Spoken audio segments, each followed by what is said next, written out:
But நீங்கள் சொல்கிற மாதிரி அந்த காலத்தில் ஒரு தனியார் நிகழ்ச்சியில் பார்க்கும்போது வாரத்தில் 5 நாள் போடுவாங்க. ஒரு நாள் வந்து திங்கள்னா நகைச்சுவை, அதிரடி ஆக்ஷன் ஃப்ரைடே, அந்த மாதிரி இப்போ சட்டமன்றமும் அப்படி தான் இருக்குது.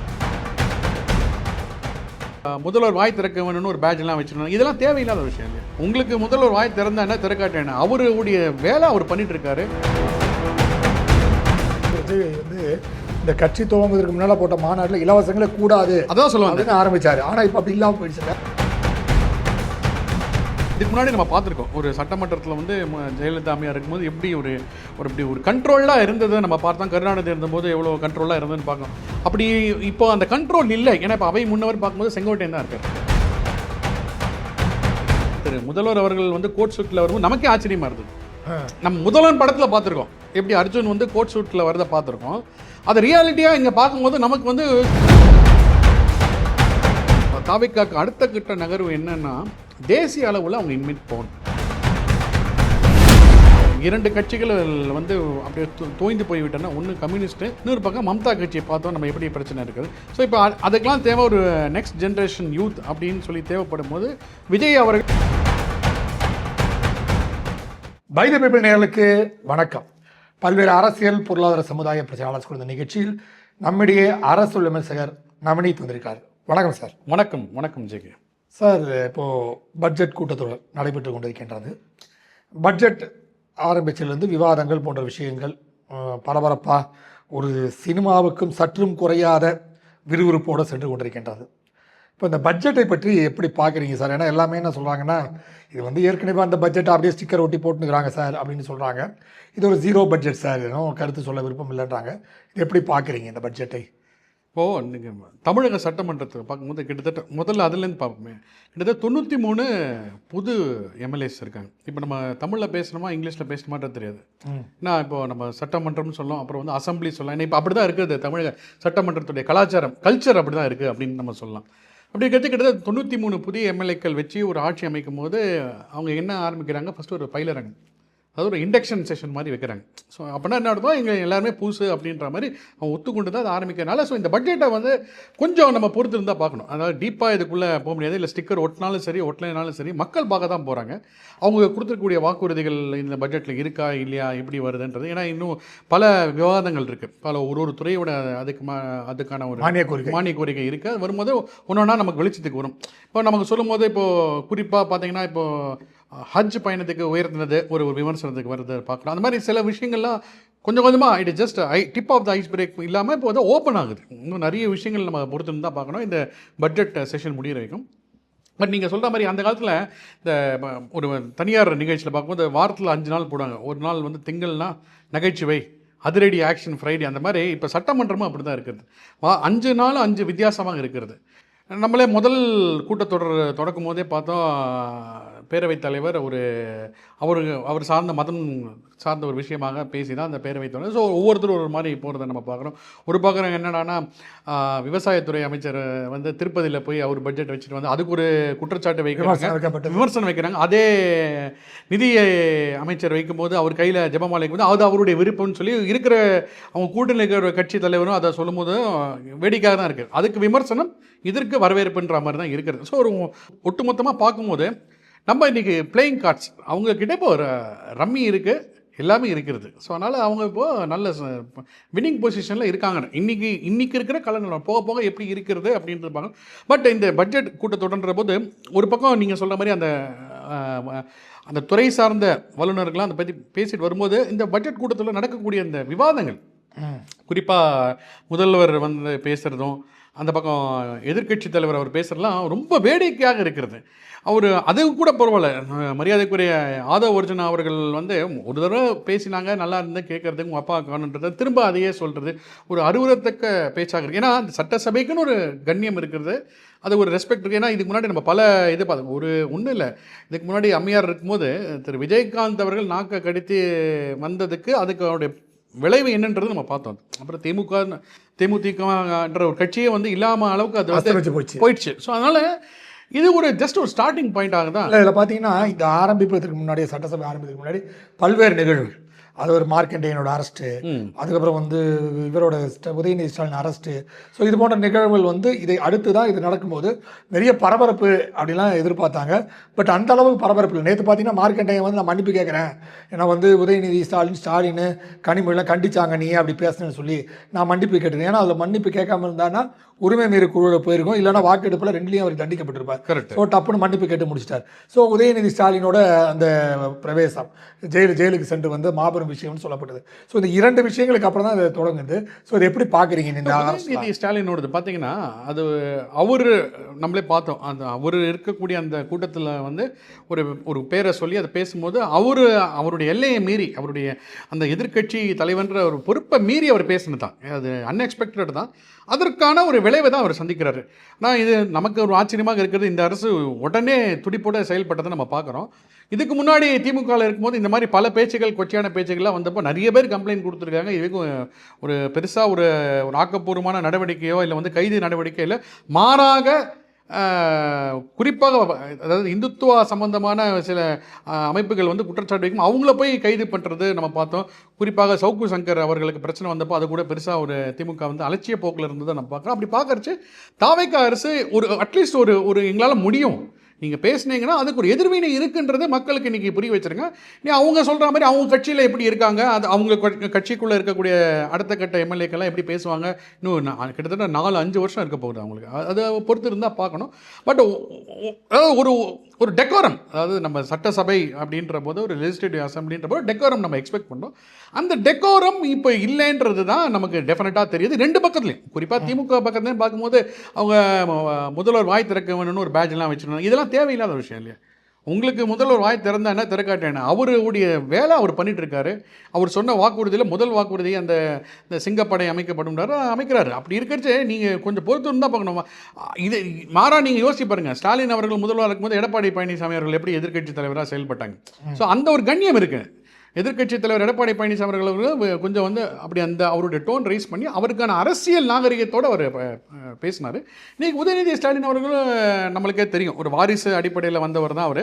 2வது முறை எம்எல்ஏ ஆகும்போது இத்தனை சீனியர்கள் திமுகவில் இருக்கும்போது அவரை தூக்கி எதிர்க்கட்சி தலைவராக இருக்கும்போது அப்போ நமக்கு ஒரு செய்தி தெரிகிறது, அடுத்த தேர்தலில் ஒரு கால் திமுக வெற்றி பெற்றால் எதிர்க்கட்சி தலைவராக செயல்படுறதுனால அவரை முதல்வராக கொண்டு வரலான்ற ஒரு எண்ணத்தில் கூட இருக்கலாம். அதெல்லாம் மக்கள் கையில் தான் இருக்குது. நம்ம அவங்களோட சீக்வன்ஸை நம்ம புரிஞ்சிக்க முடியுது.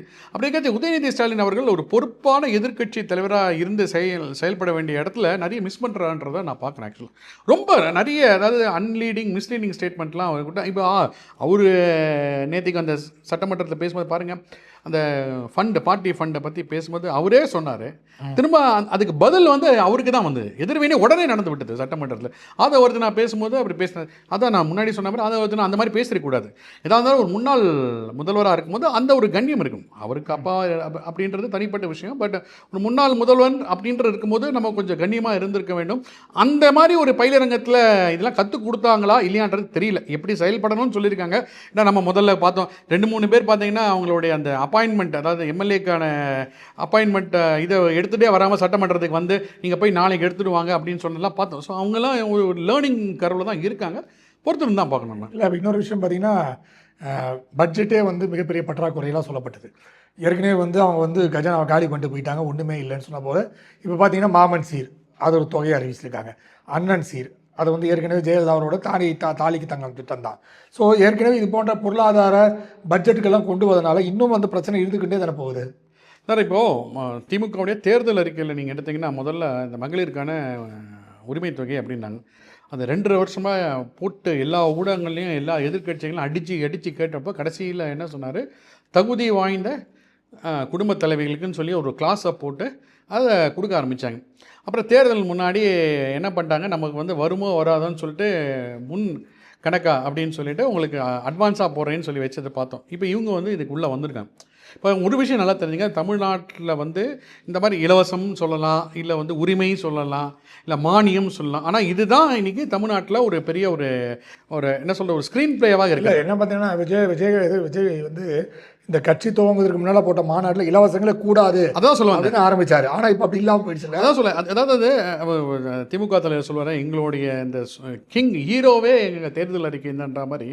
இன்றைக்கி தாவேக்காவோட தேர்தல் அறிக்கையில் சில விஷயங்களும் அவர் இதுக்கு முன்னாடி பேசின பல விஷயங்களும் எப்படி இருக்கக்கூடாது, இதெல்லாம் வந்து இதெல்லாம் இந்த சப்சிடியே இருக்கக்கூடாது அந்த மாதிரிலாம் வந்து ஒரு ஒரு ஆக்ரோஷோடு பேசும்போது இன்றைக்கி என்ன ஆச்சு, அவரும் இது ஒரு பாலிடிக்ஸ் தான், இது ஒரு அரசியல் தான். இன்றைக்கி தமிழ்நாட்டில் உங்களுக்கு மக்கள் இடத்துல உங்களுடைய ஆட்சி எடுத்து செல்ல வேண்டும் என்றால் நீங்கள் இந்த மாதிரி கொடுத்தா தான் உண்டு. ஸோ இப்போ அவங்க நீங்கள் சொல்ல மாதிரி ஒரு கல்வித்துறை, பள்ளி கல்வித்துறைக்கு சில இடத்துல கம்மி பண்ணியிருக்கேன்றாங்க, சில இடத்துல ஏற்றிருக்காங்கன்னு சொல்கிறாங்க. இது அவங்களுடைய நிதி பற்றாக்குறை எப்படி இருக்குன்னு அடுத்த வருஷம் நம்ம தெரியப்படும். இதுக்கு முன்னாடி இருந்த நிதியமைச்சர், முதல்ல இருந்த நிதியமைச்சர் திரு பிடிஆர் பழனிவேல் தியாகராஜன், நமக்கு அப்போ தான் தெரியுது ஒரு நிதியமைச்சர் வந்து ஒரு வெள்ளை அறிக்கை எடுத்து வெள்ளை எல்லாம் காமிச்சிட்டு இன்றைக்கி தமிழ்நாட்டில் ஒவ்வொரு குடும்பத்துக்கும் இத்தனை லட்சம் ரூபாய் கடன் இருக்கிற ஒவ்வொரு குடும்பத்துக்கும் அப்படின்னு சொன்னார். அதுலேருந்து அது கம்மியாகலை, அது உயர்ந்து கொண்டே தான் இருந்தது. திரு தங்கம் தென்னரசு அவர் நிதியமைச்சராக இருக்கிற வரைக்கும் நம்ம பார்த்துட்டு வரோம். இப்போ மரியா வில்சன், அது கூட நீங்கள் முதல்ல பார்த்தீங்கன்னா திரு செங்கோட்டையன் தான் அந்த பொறுப்பில் இருந்தார். அது என்ன காரணத்தினால வந்து செங்கோட்டையன் கிட்டேருந்து அந்த பொறுப்பை எடுத்து விட்டு இவர் மரியா வில்சன் கொடுத்தான்றது தாவேகா அரசு தான் அதுக்கு பதில் சொல்ல வேண்டிய விஷயந்தான் அது. ஸோ ஏன்னா செங்கோட்டையன்னா வந்து ஒரு சீனியர் மினிஸ்டர், அவருக்கு நமக்கு ஒரு எதிர்பார்ப்பு இருக்கும். அவர் ஓகே, ஏன்னா செங்கோட்டையன் அப்படின்னா அரசியல் வட்டாரத்தில் ஒரு மேன் ஆஃப் ஹார்ட் ஒர்க்கிங், ஒரு ஒரு ஒரு ரோபஸ்ட் பொலிட்டிஷியன் அப்படின்னு இருக்கும்போது, இப்போ மரியா வில்சன் அவர்கள் தாக்கல் செய்யும் போது பல சந்தேகங்கள், அது நிறைய ஆடிட்டர்களாக இருந்தாலும் சரி, பல பொருளாதார வல்லுநர்கள்லாம் சொல்லியிருக்காங்க, கேள்வி எழுப்பியிருக்காங்க. பொறுத்து தான் பார்க்கணும். அதாவது எல்லாரும் சொல்கிற மாதிரி இப்போ தான் குழந்தை பிறந்திருக்கு, எனக்கு குழந்தை அப்படி கொஞ்சம் இப்போ தான் நடக்கணும், அதுக்கப்புறம் பேசணும், அதெல்லாம் இருக்குது. பட் இமீடியட்டாக கருத்து, பட் ஆனால் சட்டமன்ற மரபு அந்த டெக்கோரம்ன்றது ரொம்ப ஒரு கேள்விக்குறியாகிறது. அவங்க என்ன தான் சொன்னாலும் இப்போ நாங்கள் லைவ் பண்ணுறோம் இந்த பட்ஜெட்டோடைய கூட்டத்தொடரை வந்து அது ஒரு நல்ல பார்வையான நல்ல பார்வையாக தான் இருக்குது. பட் இதனால் எனக்கு என்னென்னா, இப்போ நம்ம சொல்லக்கூடிய இந்த ஜென் ஜி அப்படின்றவங்களுக்கு இது ஒரு தவறான உதாரணமாக போயிடக்கூடாது. ஏன் இப்போ வந்து எதிர்கட்சிகள் ஏன்னா அவங்களுடைய அந்த அலுவலில் பேசக்கூடிய அந்த வார்த்தைகளாக இருந்தாலும் சரி, திமுகவை சேர்ந்த இவங்களாக இருந்தாலும் சரி, இப்போ நிறைய ஒரு மாதிரி இதுக்கு முன்னாடி நம்ம பார்த்துருக்கோம். ஒரு சட்டமன்றத்தில் வந்து ஜெயலலிதா அம்மையார் இருக்கும்போது எப்படி இப்படி ஒரு கண்ட்ரோலாக இருந்ததை நம்ம பார்த்தோம். கருணாநிதி இருந்தபோது எவ்வளோ கண்ட்ரோலாக இருந்ததுன்னு பார்க்கணும். அப்படி இப்போ அந்த கண்ட்ரோல் இல்லை. ஏன்னா இப்போ அவை முன்னவர் பார்க்கும்போது செங்கோட்டையன் தான் இருக்கார். அவங்கள பொறுத்தவரைக்கும் வந்து சீனியர் அப்படின்ற போது அவை முன்னவர் செங்கோட்டையன். அதை கடந்து அவங்களுக்கு செகண்ட் லைனில் லீடர்ஸ் கிடையாது. எப்படி இது பண்ணணுன்றது தெரியாது. அதாவது சொல்லப்போனால் இந்த நம்மளுடைய இந்த வேளாண் துறை அமைச்சர் வந்து எப்படி பேச ஆரம்பித்தாருன்றது தெரியும். சபாநாயகருக்கே வந்து ஒரு அதிர்ச்சி ஆயிடுச்சு. சபாநாயகர் என்ன சொல்கிறாங்க, ஓகே கொஞ்சம் நிறுத்துங்க, ஏன்னா எதிர்கட்சி சொல்கிறாங்க கொஞ்சம் அவர் படிக்க வைங்க, முதல்ல அவரை பற்றி வாழ்த்துறது அடுத்த கட்டமாக இருக்கட்டும், நீங்கள் வந்து சப்ஜெக்ட்டுக்கு வாங்க. திமுக அதிமுக காலகட்டத்தில் அவங்க ஆரம்பிக்கும் போது இப்படி தான் ஆரம்பித்தாங்க. அவங்க ஆரம்பிக்கும் போது இப்படி தான் சார் ஆரம்பித்தாங்க. ஆனால் இது வந்து நமக்கு பார்க்கும்போது அதுலேருந்து மாற்றமாக இவங்க இருப்பாங்கன்னு சொல்லி வரும்போது திரும்ப அதே அந்த ஒரு பாணியில் தானே இருக்குன்றது தான் இப்போ மக்கள் மத்தியில் அது வெளிச்சமாயிடும். இன்னும் கொஞ்சம் நம்ம என்ன ஒரு மாற்றத்துக்காக போட்டோம் அப்படின்னு வரும்போது திரும்ப அதே பாணியில் அதே இதில் பேச ஆரம்பித்தாங்கன்னா, அதே மாதிரி ஒவ்வொருத்தரும் அவங்க இப்போ பார்த்தீங்கன்னா எல்லோரும் கையில் முதல்வர் மாதிரி ஒரு காப்பு போட்டுட்டு வருதுப்பா. ஸோ அந்த ஒரு இல்லை, இன்னொன்று விஷயம் பார்த்தீங்கன்னா, சட்டசபை போன்ற விஷயங்கள் வந்து சின்னங்கள் உள்ளே கொண்டு போகக்கூடாது, கொடிகள் கொண்டு போகக்கூடாதுன்னு இருக்கு. கரெக்ட். அதை வந்து உதயநிதி ஸ்டாலின் தான் அந்த ஒரு டிஷர்ட்டில் பண்ணாங்க. இப்போ பார்த்தீங்கன்னா எல்லாமே வந்து விஜயோட ஃபோட்டோ, மினிஸ்டர்ஸ் பார்த்தீங்கன்னா ஆனந்த் சரி, நிர்மல் சரி, எல்லாமே வந்து டிஷர்ட்டில் அந்த லோகோ எல்லாம் போடுறாங்க. உள்ளே வந்து தாவேகா மஃப்ளரோட இருக்காங்க. ஸோ இதெல்லாமே வந்து இவங்களை கட்டுப்படுத்த முடியாத சூழ்நிலை போயிட்டு இருக்கோன்னு பார்க்க வேண்டியிருக்கு இல்லையா? இப்போது நீங்கள் சொன்னீங்க இதுக்கு பிரசிடென்ஸ் எங்கேன்னு வந்து நீங்கள் பார்த்தீங்க. அதாவது உதயநிதி ஸ்டாலின் அவர்கள் இன்ஃபேக்ட் ஒரு வழக்கு கூட போச்சு. அவர் ஒரு அமைச்சராக இருக்கிற டிஷர்ட்டை போட்டுன்னு போகலாமா அரசு நிகழ்ச்சிக்கு அப்படின்னு ஒரு வழக்கு கூட வந்தது. அதோட ஸ்டேட்டஸ் என்னன்றது தெரியல, டிஸ்மிஸ் ஆச்சா, இந்த வழக்கு நிலுவையில் இருக்கான்னு தெரியல. ஆனால் அவருடைய பாணியில் தான் அவர் இருக்கார். அப்போது ஒரு ட்ரெண்ட் செட்டராக உதயநிதி மாறின பிறகு இன்றைக்கி அப்படி தான் இருக்கிறது. நமக்கே முதல்வர் அவர்கள் வந்து கோட் சூட்டில் வரும்போது நமக்கே ஆச்சரியமாக இருந்தது. நம்ம முதல்வன் படத்தில் பார்த்துருக்கோம், எப்படி அர்ஜுன் வந்து கோட் சூட்டில் வரதை பார்த்துருக்கோம். அது ரியாலிட்டியாக இங்கே பார்க்கும்போது நமக்கு வந்து சில பேருக்கு வந்து அந்த காலத்தில் இருந்த வரக்கூடிய அவங்களுக்கு பார்க்கும்போது ஒரு அதிர்ச்சி. இப்போ இருக்கிற ஜென்ரேஷன் பார்த்திங்கன்னா ஒரு வாவ் அப்படின்ற மாதிரி இருக்கிறது. ஸோ அது ஒவ்வொருடைய பார்வையில் இருக்கிறது. பட் நீங்கள் சொல்கிற மாதிரி இந்த நம்ம எதுக்கு நீங்கள் சொன்ன பாயிண்ட் நல்ல பாயிண்ட் யோசிச்சு பாருங்கள். ராஜ்யசபாவில் தேமுதிகவுடைய எல்கே சுதீஷ் அவர்கள் பதவி ஏற்கும்போது மரியாதைக்குரிய துணை ஜனாதிபதி என்ன சொல்கிறாரு, சுதீஷ் மஃப்ளர் எடுத்துருங்க, அதை எடுத்துருங்கன்னு எவ்வளோ ஒரு அந்த பக்குவம் அந்த சீனியாரிட்டியில் அவர் சொல்கிறார் பாருங்க. அந்த மரபு தமிழ்நாடு இந்த இந்த குறிப்பாக இந்த 17வது சட்டசபையில் இருக்கா, அது வருமா, இல்லை அதை மெயின்டைன் பண்ணுவாங்கன்றது கேள்விக்குறியாக தாங்க இருக்குது. ஸோ அடுத்தது காவேரி. இப்போ நேற்று கூட வந்து உதயநிதி சொல்லியிருக்காரு, இவர் என்னமோ திடீர்னு இந்த அரசு வந்து ஒரு விஷயத்தை வந்து ட்ரையலில் விட்றாங்க வெளியே, அதை அப்படியே பார்க்குறாங்க, அதுக்கப்புறம் வந்து செட் ஆகல, திருப்பி அப்படி டப்புனு வாபஸ் வாங்கிடுறாங்க. இவர் போகிறேன்னு சொன்னார் கர்நாடகாவுக்கு, பேசி முடிக்கிறேன்னு சொன்னார், அதுக்கப்புறம் கபால்னு போகலன்னு இவர் சொல்கிறார், அண்டை நாடுகளுக்கு நம்ம தலைவர்கள் போயிட்டு பேச்சுவார்த்தை நான் நடத்தக்கூடாதுன்னு யோசித்தேன், பட் அது செட் ஆகலைன்ற மாதிரி விஜய் சொல்லியிருக்காரு. ஸோ அவர் சொல்கிறாரு, நான் வந்து இந்த காவேரி பிரச்சனையை வந்து நம்ம அரசியலாகக்கூடாதுன்ற விஷயம்லாம் சொல்ல, நீங்கள் எப்படி பார்க்குறீங்க சார்? அவர் சொல்கிறது விஜய் அவருடைய பார்வையில் இப்போ பார்க்கும்போது இதுக்கு முன்னாடி இருந்த அரசுகள் தான் அதோட முக்கியமான பொறுப்பு. அவரே சொல்கிறார் 1969 யார் மினிஸ்டராக இருந்தார் அப்படிலாம் வந்து அவர் அந்த தமிழ் கலந்து இங்கிலீஷில் நம்ம அந்த சட்டமன்றத்தில் ஒரு குறிப்பிடறத நம்ம பார்த்தோம். அதுக்கு திமுக தரப்புலேருந்து இவங்க எந்த பதிலும் வரல. யார் அப்போது இரிகேஷன் மினிஸ்டராக இருந்தாங்க என்னன்றதெல்லாம் சொல்லும்போது பேசாமல் தான், அணை டேம் கட்டுறதுக்கு எப்படி பர்மிஷன் வந்துன்னு அவர் சொல்லும்போது எல்லாம் பேசாமல் தான் இருந்தேன். ஸோ அந்த வரலாற்றுக்குள்ளே போவேன். பட் இப்போது ஆட்சி பொறுப்பில் அவங்க ஏறி இருக்காங்க. அப்படின்ற போது அவங்களுக்கு வந்து டைம் வேணும். நீங்கள் சொல்கிற மாதிரி பார்த்தீங்கன்னா இது காவிரி வாட்டர் டிஸ்பியூட் அத்தாரிட்டின்றது இருக்கிறது. ஏன்னா இதுக்கு முன்னாடி இருந்த கட்சிகள்லாம் இதை பார்த்து சந்தித்து இதுக்காக போராட்டம்லாம் பண்ணவங்க. ஏன் திமுக காங்கிரஸ் கூட்டணியில் இருக்கும்போது ஒரு வாரத்தை போய் திரு ஸ்டாலின் அவர்கள் போய் நேராக போயிட்டு டிகே சிவகுமார் கிட்டேயோ இல்லை சித்தராமையா கிட்டே போய் பேசிட்டு வந்திருக்கலாமே? இல்லை, அவங்க தான் சொல்கிறாங்களே, நம்ம நேரடியாக போய் பேசுறது வழக்காடு மன்றத்தில் இருக்கிற விஷயத்த அது போயிட்டுருக்கோம், நம்ம நேராக போனால் டைல்யூட் ஆகிடுன்றாங்களே. நான் அதை தான் சொல்ல வரேன். இவங்க வழக்காடு மன்றத்தும் ஒரு இதாக இருக்கட்டும், நேரில் போய் இவங்க ஒரே கூட்டணியில் இருக்கும்போது, ஐஎன்டிஏ கூட்டணியில் இருக்கும்போது இவங்க போய் நேராக பேசி இல்லை வந்து இதை வந்து சுமூகமாக முடிச்சிருக்கலாமே. அப்போ திமுக வந்து செய்ய தவறியதை நீங்கள் வந்து ஃபஸ்ட்டு அதை நீங்கள் பொறுப்பேற்றுக்கணும். நீங்கள் 4 வருஷம் கிட்டத்தட்ட 5 வருஷம் அவங்களோட கூட்டணியில் இருந்துட்டு, ஐஎன்டிஏ கூட்டணியில் இருந்துட்டு வெளியில் வந்த பிறகு இப்போ எப்படி நீங்கள் தாவேகா அரசு மேலே சொல்ல முடியும்? அவங்களும் நான் என்ன சொல்கிறேன், நம்ம பொறுத்து இருந்தால் பார்க்கணும். விஜய் அவர்கள் கேட்ட மாதிரி இதை அரசியல் ஆக்கி பிழைப்பு நடத்துவது திமுக. இவங்க அரசியலுக்கு இப்போ தான் வந்திருக்காங்க. இதை வைத்து அவங்க என்ன அடுத்த கட்ட நடவடிக்கை எடுக்க போகிறாங்கன்றதை பொறுத்து இருந்தால் பார்க்கணும். திரு சௌமியா அன்புமணி ரொம்ப அழகாக பேசியிருக்காங்க சட்டமன்றத்தில் வந்து அந்த மேகதூதானி பற்றி அவங்க சொல்லியிருக்காங்க. ஸோ இது ஒரு லிட்மஸ் டெஸ்ட் தான். இதை கடந்து போகணும். உடனே திமுக பார்த்தீங்கன்னா திமுக சார்ந்த சில பல ஊடகங்கள்லாம் என்ன பண்ணுறாங்க, தமிழக அரசு வந்து காவிரி இதுக்காக திசை திருப்புவதற்காக எம்பிக்கள் கூட்டத்தை கூட்டுறாங்களா அப்படின்னு சொல்லி அதில் ஒரு விவாதம் வைக்கிறாங்க. அதில் என்ன இருக்குது, தமிழ்நாட்டில் அவங்க கட்சி சார்பாக எம்பி கிடையாது. அதனால் என்ன பண்ணுறாங்க, இருக்கிற எம்பிக்கெல்லாம் கூப்பிட்டு நீங்கள் என்ன பண்ணுறீங்க, வாங்க தமிழ்நாடு சார்பாக பேசுங்க, குரல் கொடுங்கன்றதுக்கு ஒரு அழைப்பு விடுறாரு.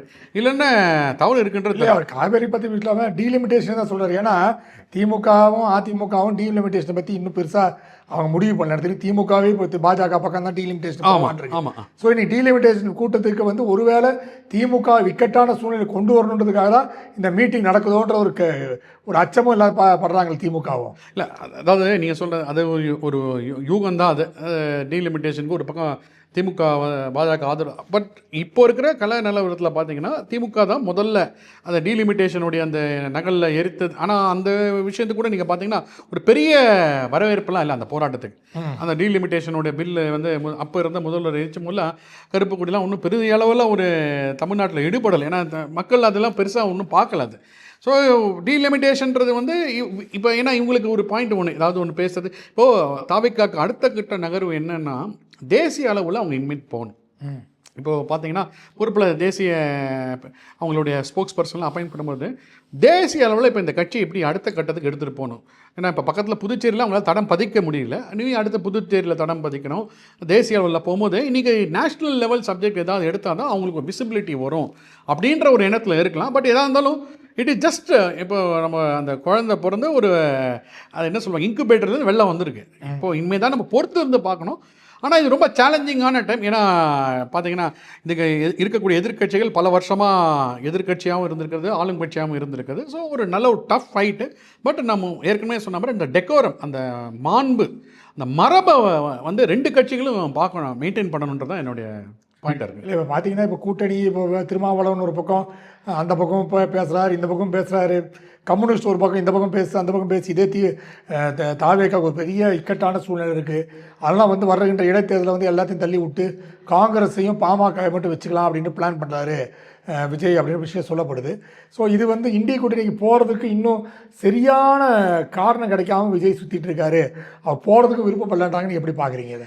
டெஃபினட்டாக இந்தி கூட்டணியில் பார்க்கும்போது என்னை பொறுத்தவரைக்கும் விஜய் அவர்களுக்கு இன்னும் கொஞ்ச நாள் நல்ல சீசன் ஆகிட்டானா ஏன் அந்த கூட்டணி நம்மளே தலைமை ஏற்றுக்கலான்ற ஒரு இது கூட வரலாம். ஏன்னா அவருக்கு அந்த ரீச் மற்ற மாநிலங்களில் யூத்தோட ரீச் அவருக்கு இருக்குன்றது அசஸ் பண்ணிட்டாருன்னா டெஃபினட்டாக அட்லீஸ்ட் சவுத் ஸ்டேட்டில் அவருக்கு அந்த பாயிண்ட் வருதுன்னு வைங்களேன். டெஃபினட்டாக நம்மளே ஏன் இருக்கலாம் இந்த கூட்டணிக்கு தலைமையாக இருக்கலாம்ன்ற ஒரு இது கூட வரலாம். ஏன்னா காங்கிரஸ் தலைமையாக இருக்கும்போது எப்பவுமே அது ஒரு பெரிய அண்ணன் நிலையில் தான் இருப்பாங்க. பிக் பிரதர் ஆட்டிடியூட் தான் அவங்களுக்கு. நான் தான் அப்படி நீங்களாம் இப்படின்ற மாதிரி தான் காங்கிரஸ். ஸோ அப்படியே இருந்து அடிமைப்பட்டு வந்த கட்சிகள்லாம் என்ன பண்ணுவாங்க, விஜய் அவர்கள் ஒரு நல்ல ஃப்ரீ ஆளும் கொடுத்தாங்கன்னா டெஃபினட்டாக விஜய் பக்கம் வரதுக்கான வாய்ப்பு இருக்குது. இது ஒன்று. ரெண்டாவது, நீங்கள் சொல்கிற மாதிரி வரக்கூடிய இடைத்தேர்தலில் இப்போ நீங்கள் சொல்ல மாதிரி திருமாவளவன் அவர் அதாவது நீங்கள் சொல்ல மாதிரி இன்றைக்கி பேசினதை கார்த்தால ஒன்று பேசுகிறாரு, மதியம் ஒன்று பேசுகிறார், நைட்டு ஒன்று பேசுகிறார், மொத்தமாக இது மூணுத்துக்கும் ஆப்போசிட்டாக அடுத்த நாள் பேசுகிறார். ஸோ அதனால் அவரோட தொண்டர்களே அவரால் கட்டுப்படுத்த முடியுது, அவருடைய சொல்ல அவரால் கட்டுப்படுத்த முடியாது. அதனால் அவருடைய கட்சியிலேருந்து ஒருத்தருக்கு அமைச்சர் பதவி கொடுத்துருக்கும் போது நாளைக்கு அவர் வேணால் அந்த கட்சியை விட்டு விலகி வரலாம். ஏன்னா நான் உங்கள் கட்சியில் இருந்துட்டேன், நீங்கள் ஒன்றும் இல்லை, நீங்கள் எப்போ பார்த்தாலும் 2 MP தான் எடுத்துக்கிறீங்க, நீங்கள் ஒன்று இன்னொருத்தர் எடுத்துக்கிறாரு, அதுக்கு எனக்கு வந்தேன் பாருங்கள் கட்சி விசுவாசம் இருந்தால் ஒருத்தர் எனக்கு அமைச்சர் பதவியில் கொடுங்க. அதனால் நீங்கள் சொல்ல மாதிரி கம்யூனிஸ்ட்லேருந்தோ இருக்கிறவங்க கூட சில பேர் இந்த கூட்டணியில் இருக்க, நீங்கள் வேணால் நான் வேணால் கட்சியை விட்டு வெளில வரேன் நம்ம பார்த்தோம் சில. ஆமாம், அது மாதிரி அந்த ஒரு நிலைப்பாடு எடுக்கிறதுக்கான வாய்ப்புகள் இருக்குது. ஏன்னா he has got ஆப்ஷன்ஸ். நாளைக்கு யாருக்கு வேணால் அவருக்கு பிடிச்சவரை வந்து அவர் அமைச்சர்கள் ஆக்கக்கூடிய இந்த இது கெப்பாசிட்டி இருக்குது. ஆமாம், இடைத்தேர்தலில் இப்போ இருக்கிற ஸ்ட்ரீக் பார்த்தோன்னா இப்போ விஜய் அவர்கள் திருச்சி போன சம்பவத்தை, ஸோ இன்னும் அந்த மாஸ் அப்பீல் அவருக்கு இருக்கிறதுனால அதுவும் இன்னும் 4-5 மாதம்தான் இடைத்தேர்தல்ன்ற போது இதுக்கான ரெஸ்டிங் பீரியட் கிடையாது. ஸோ டக்குன்னு நடக்கிறதுனால வந்து திரும்ப ஒரு சின்ன ஒரு வேவில் இவங்களே அந்த 6 இடத்துலையும் கைப்பற்றினா கூட சிங்கிள் மெஜாரிட்டி இருக்க தான் போகிறது. நீங்கள் சொல்ல மாதிரி காங்கிரஸை அவங்க வச்சுப்பாங்க. ஏன்னா காங்கிரஸை இங்கே கண்ட்ரோல் வச்சுப்பாங்க. அப்போ தான் காங்கிரஸ் இங்கே இருக்கக்கூடிய காங்கிரஸ் தலைவர்கள் வந்து அங்கே போய் பேசுவாங்க. ஸோ நம்ம வந்து விஜயை ஏன் நம்ம எடுத்துக்க முடியாது, மேஜர் பார்ட்டி அலையன்ஸ். இன்னும் அகிலேஷ் யாதவ் ஒன்றும் பெருசாக ஆமாம் அவர் இந்த யூத் மத்தியில் பெருசாக அவரால் முடியலை. இன்னொரு பக்கம் இந்த தேர்தலில் 2 கட்சிகள் வந்து அப்படி தோய்ந்து போய்விட்டேன்னா, ஒன்று கம்யூனிஸ்ட்டு, இன்னொன்று மேப்லேயே போயிட்டாங்க கம்யூனிஸ்ட்டு. இன்னொரு பக்கம் மம்தா கட்சியை பார்த்தோம் நம்ம எப்படி பிரச்சனை இருக்குது. ஸோ இப்போ அதுக்கெலாம் தேவை ஒரு நெக்ஸ்ட் ஜென்ரேஷன் யூத் அப்படின்னு சொல்லி தேவைப்படும் போது விஜய் அவர்கள் அந்த ஒரு ஸ்பேஸை ஃபில் பண்ணுறதுக்கான அதாவது குறிப்பாக வேணால் தென்னிந்திய பகுதிகளுக்கு ஏன்னா கேரளாலலாம் பார்த்திங்கன்னா விஜய்க்கு நல்ல ஒரு ஃபேன் பேஸ் இருக்கிறது. ஸோ அந்த ஒரு அதுக்கு ஒரு வெயிட்டேஜ் இருக்கும் அப்படின்றத நான் பார்க்குறேன். நன்றி சார், உங்கள் நேரத்தை ஒதுக்கி பேட்டியெழுதி மிக்க மகிழ்ச்சி. நன்றி ஜெயகிருஷ்ணன். நன்றி. மேலும் மீண்டும் அடுத்த நிகழ்ச்சி சந்திப்போம். அதுவரை நன்றி, வணக்கம்.